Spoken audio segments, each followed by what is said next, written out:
माननीय प्रधानमंत्री जी से करबद्ध आग्रह कि वो ग्लोबल बुद्धिस्ट समिट 2023 को संबोधित करें, हम सबका मार्गदर्शन करें। माननीय प्रधानमंत्री महोदय।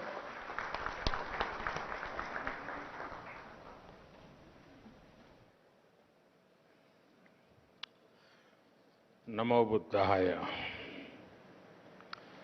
कार्यक्रम में उपस्थित केंद्रीय मंत्रिमंडल के सदस्य श्रीमान किरण रिजिजू जी किशन रेड्डी जी, अर्जुन राम मेघवाल जी, मीनाक्षी लेखी जी, इंटरनेशनल बुद्धिस्ट कॉन्फ्रेंस के सेक्रेटरी जनरल, देश विदेश से यहां पधारे और हमारे साथ जुड़े हुए सभी पूज्य भिक्षुगण, अन्य महानुभाव, देवियों और सज्जनों,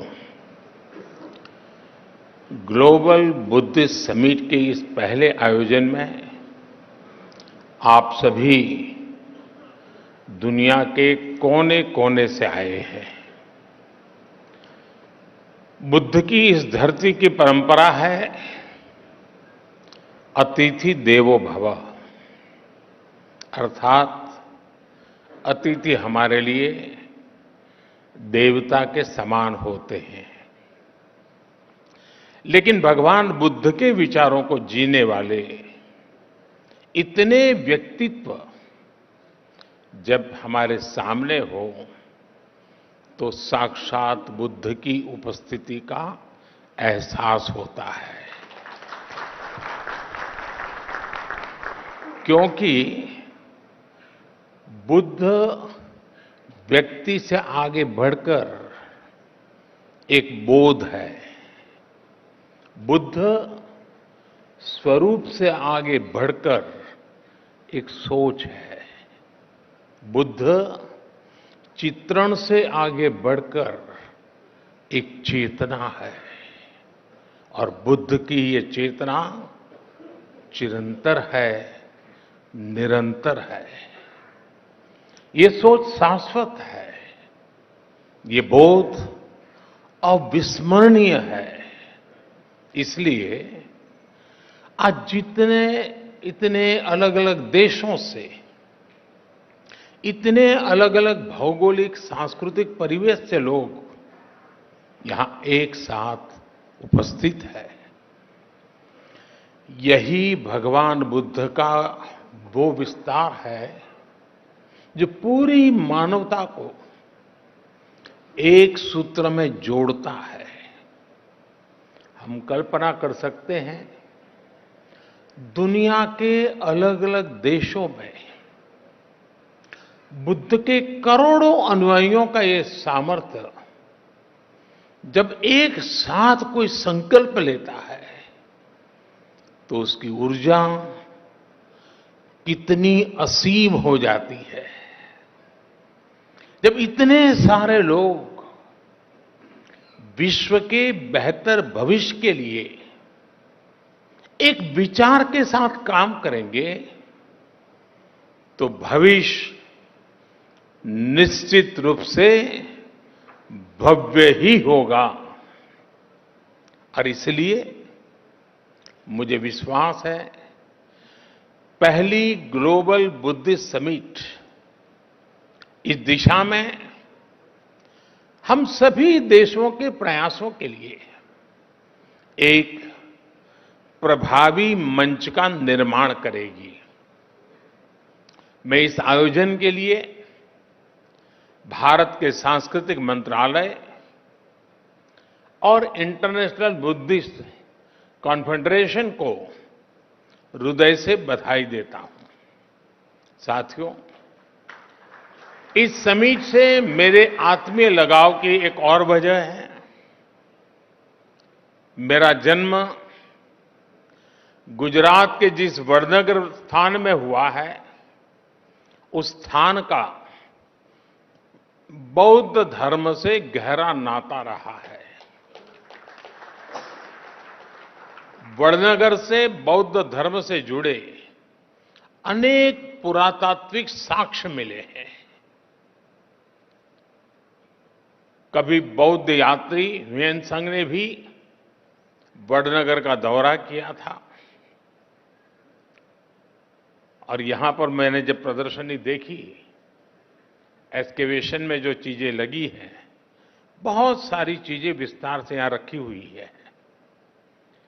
और संयोग देखिए कि जन्म मेरा वडनगर में हुआ और काशी का मैं सांसद हूं और वहीं सारनाथ भी स्थित है। साथियों, ग्लोबल बुद्धिस्ट समिट की मेजबानी का एक ऐसे समय में हो रही है जब भारत ने अपनी आजादी के 75 वर्ष पूरे किए हैं। भारत अपनी आजादी का अमृत महोत्सव मना रहा है। इस अमृत काल में भारत के पास अपने भविष्य के लिए विशाल लक्ष्य भी है और वैश्विक कल्याण के लिए नए संकल्प भी है। भारत ने आज अनेक विषयों पर विश्व में नई पहल की है और इसमें हमारी बहुत बड़ी प्रेरणा भगवान बुद्ध ही है। साथियों, आप सभी परिचित हैं कि बुद्ध का मार्ग है परियक्ति, पटिपत्ति और पटिवेद, यानी थियोरी, प्रैक्टिस एंड रियलाइजेशन। पिछले 9 वर्षों में भारत इन तीनों ही बिंदुओं पर तेजी से आगे बढ़ रहा है। हमने भगवान बुद्ध के मूल्यों का निरंतर प्रसार किया है। हमने बुद्ध की शिक्षाओं को जन जन तक पहुंचाने के लिए एक समर्पण भाव से काम किया है। भारत और नेपाल में बुद्ध सर्किट का विकास हो, सारनाथ और कुशीनगर जैसे तीर्थों के कायाकल्प के प्रयास हो, कुशीनगर इंटरनेशनल एयरपोर्ट हो, लुम्बिनी में भारत और आईबीसी के सहयोग से India international centre for Buddhist culture and heritage का निर्माण हो, भारत के ऐसे हर काम में पट्टी की प्रेरणा शामिल है। ये भगवान बुद्ध की शिक्षाओं का प्रतिवेद ही है कि भारत विश्व के हर मानव के दुख को अपना दुख समझता है। दुनिया के अलग अलग देशों में पीस मिशंस हो या तुर्की के भूकंप जैसी आपदा हो, भारत अपना पूरा सामर्थ्य लगाकर हर संकट के समय मानवता के साथ खड़ा होता है, मम भाव से खड़ा होता है। आज भारत के 140 करोड़ लोगों की इस भावना को दुनिया देख रही है, समझ रही है और स्वीकार भी कर रही है। और मैं मानता हूं इंटरनेशनल बुद्धिस्ट कॉन्फेडरेशन का ये मंच इस भावना को नया विस्तार दे रहा है। ये हम सभी like minded and like hearted देशों को एक परिवार के रूप में बुद्ध धम्म और शांति के विस्तार के नए अवसर देगा। वर्तमान चुनौतियों को हम किस तरह से हैंडल करते हैं, इस पर चर्चा अपने आप में न केवल प्रासंगिक है बल्कि विश्व के लिए इसमें उम्मीद की किरण भी समाहित है। हमें याद रखना है कि समस्याओं से समाधान की यात्रा ही बुद्ध की यात्रा है। बुद्ध ने महल इसलिए नहीं छोड़ा था क्योंकि उन्हें कोई कष्ट था। बुद्ध ने महल, राजसी ठाठ बाट उसे इसलिए छोड़ा था क्योंकि उनके लिए उपलब्ध सब सुख सुविधाओं के बाद भी दूसरों के जीवन में दुख था। यदि हमें विश्व को सुखी बनाना है तो स्व से निकलकर संसार, संकुचित सोच को त्याग कर समग्रता का ये बुद्ध मंत्र ही एकमात्र रास्ता है।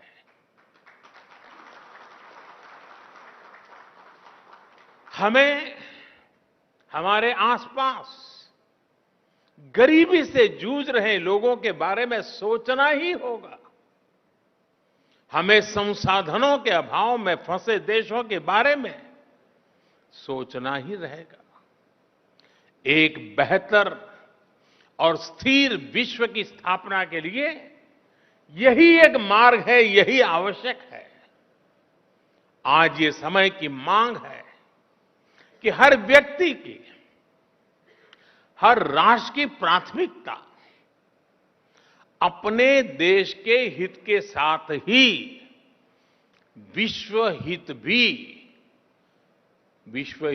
भी हो, ग्लोबल वर्ल्ड इंटरेस्ट भी हो। साथियों, ये बात सर्वस्वीकार्य है कि आज का ये समय इस सदी का सबसे चैलेंजिंग समय है। आज एक और महीनों से दो देशों में युद्ध चल रहा है, तो वहीं दुनिया आर्थिक अस्थिरता से भी गुजर रही है। आतंकवाद और मजहबी उन्माद जैसे खतरे मानवता की आत्मा पर प्रहार कर रहे हैं। क्लाइमेट चेंज जैसी चुनौती पूरी मानवता के अस्तित्व पर आफत बनकर मंडरा रही है। ग्लेशियर्स पिघल रहे हैं, इकोलॉजी नष्ट हो रही है, प्रजातियां विलुप्त हो रही हैं। लेकिन इस सब के बीच हमारे आप जैसे करोड़ों लोग भी हैं जिन्हें बुद्ध में आस्था है, जीव मात्र के कल्याण में विश्वास है। ये उम्मीद, ये विश्वास ही इस धरती की सबसे बड़ी ताकत है। जब ये उम्मीद एकजुट होगी तो बुद्ध का धम्म विश्व की धारणा बन जाएगा। बुद्ध का बोध मानवता का विश्वास बन जाएगा। साथियों, आधुनिक विश्व की ऐसी कोई समस्या नहीं है जिसका समाधान सैकड़ों वर्ष पहले बुद्ध के उपदेशों में हमें प्राप्त न हुआ हो। आज दुनिया जिस युद्ध और अशांति से पीड़ित है, बुद्ध ने सदियों पहले इसका समाधान दिया था। बुद्ध ने कहा था, जयन वेरन पसवती, जयन वेरन पसवती, दुखन सेति पराजितो, उपसंतो सुखन्न सेति, हित्व जय पराजय। अर्थात जीत वैर को जन्म देती है और हारा हुआ व्यक्ति भी दुख की नींद सोता है। इसलिए हार जीत, लड़ाई झगड़ा इन्हें छोड़कर ही हम सुखी हो सकते हैं। भगवान बुद्ध ने युद्ध से उबरने का रास्ता भी बताया है। भगवान बुद्ध ने कहा है, नहीं वेरेन वेरानी सम्मंतिध उदाचन अवेरेन च सम्मंति एस धम्मो सनातनो। अर्थात वैसे बहुत बहुत बड़े कम शब्दों में बात बताई है, वैर से वैर शांत नहीं होता है, वैर अवैर से शांत होता है। भगवान बुद्ध का वचन है, सुखा संज्ञस्य सामग्री समज्ञानम तपो सुखम। अर्थात संघों के बीच एकता में ही सुख समाहित है। सभी लोगों के साथ मिलजुल करके रहने में ही सुख है।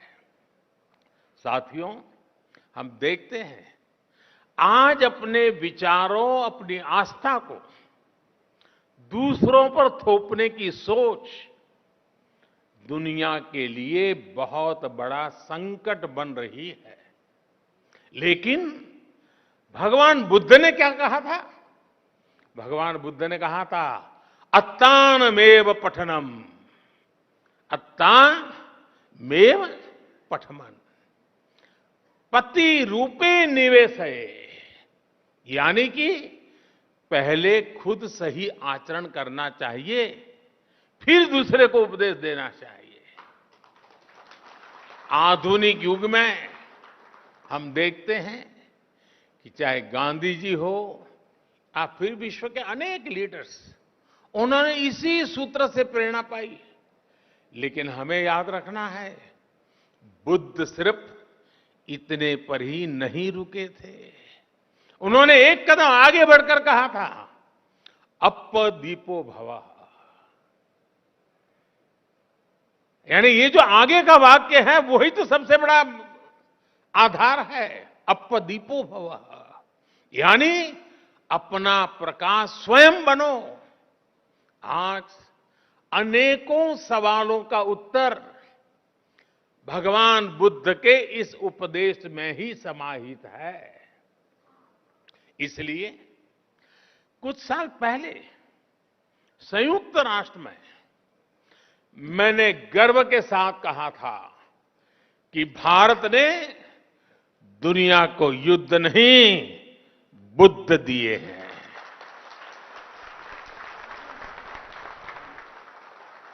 जहां बुद्ध की करुणा हो वहां संघर्ष नहीं, समन्वय होता है। अशांति नहीं, शांति होती है। साथियों, बुद्ध का मार्ग भविष्य का मार्ग है, सस्टेनेबिलिटी का मार्ग है। अगर विश्व बुद्ध की सीखों पर चला होता तो क्लाइमेट चेंज जैसा संकट भी हमारे सामने नहीं आता। ये संकट इसलिए आया क्योंकि पिछली शताब्दी में एक देशों ने और कुछ देशों ने दूसरों के बारे में, आने वाली पीढ़ियों के बारे में सोचना ही बंद कर दिया। दशकों तक वो ये सोचते रहे कि प्रकृति से इस छेड़छाड़ का प्रभाव उनके ऊपर नहीं आएगा। वो देश इसे दूसरों के ऊपर ही डालते रहे। लेकिन भगवान बुद्ध ने धम्म पद में स्पष्ट रूप से कहा है कि जैसे बूंद बूंद पानी से घड़ा भर जाता है, वैसे ही लगातार की हुई गलतियां विनाश का कारण बन जाती हैं। मानवता को इस तरह सतर्क करने के बाद बुद्ध ने यह भी कहा कि अगर हम गलतियों को सुधारें, लगातार अच्छे काम करें, तो समस्याओं के समाधान भी मिलते हैं। माव मय्येथ पुण्यस, माव मय्येथ पुण्यस न मन तन आगमिष्यति उद बिंदु निपाते न उदकुंभोपि पुरति धीरो पुरति पुण्यस थोकम थोकमपि आचिनन। अर्थात किसी कर्म का फल मेरे पास नहीं आएगा, ये सोचकर पुण्य कर्म की अवहेलना न करें। बूंद बूंद पानी गिरने से घड़ा भर जाता है, ऐसे ही थोड़ा थोड़ा संचय करता हुआ धीर व्यक्ति पुण्य से भर जाता है। साथियों, हर व्यक्ति का हर काम किसी ना किसी रूप में धरती को प्रभावित कर रहा है। हमारी लाइफस्टाइल है, चाहे जो हो, हम जो भी पहनते हो, हम जो भी खाते हो, हम जिस भी साधन से यात्रा करते हो, हर बात का प्रभाव होता ही होता है, फर्क पड़ता ही पड़ता है। हर व्यक्ति जलवायु परिवर्तन की चुनौतियों से लड़ भी सकता है। अगर लोग जागरूक होकर अपनी जीवन शैली में बदलाव करें तो इस बड़ी समस्या से भी निपटा जा सकता है। और यही तो बुद्ध का मार्ग है। इसी भावना को लेकर भारत ने मिशन लाइफ की शुरुआत की है। मिशन लाइफ यानी लाइफस्टाइल फॉर एनवायरमेंट। ये मिशन भी बुद्ध की प्रेरणाओं से प्रभावित है, बुद्ध के विचारों को आगे बढ़ाता है। साथियों, आज बहुत आवश्यक है कि विश्व कोरी भौतिकता और स्वार्थ की परिभाषाओं से निकलकर भवतु सब मंगलम, इस भाव को आत्मसात करे। बुद्ध को केवल प्रतीक नहीं बल्कि प्रतिबिंब भी बनाया जाए, तभी भवतु सब मंगलम का संकल्प चरितार्थ होगा। इसलिए हमें बुद्ध के वचन को याद रखना है। मां निवत्त अभिक्कम, यानी do not turn back, go forward. हमें आगे बढ़ना है और लगातार आगे बढ़ते जाना है। मुझे विश्वास है हम सब साथ मिलकर अपने संकल्पों को सिद्धि तक लेकर जाएंगे। इसी के साथ आप सभी को एक बार फिर हमारे निमंत्रण पर यहां पधारने के लिए आभार भी व्यक्त करता हूं। और इस 2 दिवसीय विचार विमर्श से मानवता को नया प्रकाश मिलेगा, नई प्रेरणा मिलेगी, नया साहस मिलेगा, नया सामर्थ्य मिलेगा। यही भावना के साथ मेरी आप सबको बहुत बहुत शुभकामनाएं हैं। नमो बुद्धाय।